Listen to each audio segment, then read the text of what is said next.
72 चेले वापस आए। अपने मिशन के बाद वो इतने खुश क्यों थे?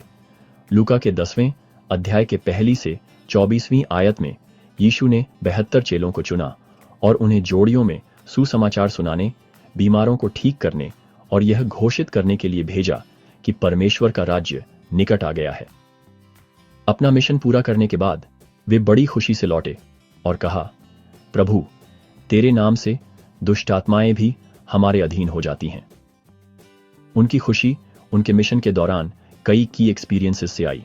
सबसे पहले उन्होंने खुद के माध्यम से परमेश्वर की शक्ति को काम करते देखा जब उन्होंने दुष्ट आत्माओं को निकाला और बीमारों को चंगा किया।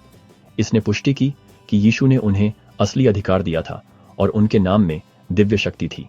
दूसरा, उन्होंने लोगों को उनके संदेश को स्वीकार करते और परमेश्वर की ओर मुड़ते देखा, जिससे उन्हें गहरी आध्यात्मिक संतुष्टि मिली। तीसरा, उनके मिशन ने उनके विश्वास को मजबूत किया, क्योंकि उन्होंने प्रत्यक्ष रूप से देखा कि परमेश्वर ने उनके लिए प्रबंध किया और उनकी रक्षा की, जैसा कि यीशु ने वादा किया था। यीशु ने उनकी खुशी का जवाब देते हुए कहा, मैंने शैतान को बिजली की तरह स्वर्ग से गिरते देखा।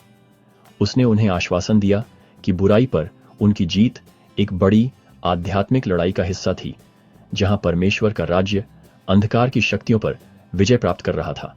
हालांकि उसने उन्हें याद दिलाया कि केवल इसलिए आनंदित न हो क्योंकि आत्माएं उनके अधीन थीं, बल्कि इसलिए आनंदित हों कि उनके नाम स्वर्ग में लिखे गए हैं।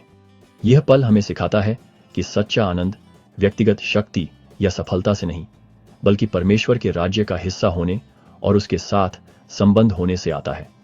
चेलों का मिशन केवल चमत्कार करने के बारे में नहीं था, बल्कि परमेश्वर के प्रेम को फैलाने और उसकी शक्ति को कार्य करते हुए देखने के बारे में था। उनकी खुशी यह जानने से आई कि वे परमेश्वर की सेवा कर रहे थे और उनके काम का शाश्वत महत्व था।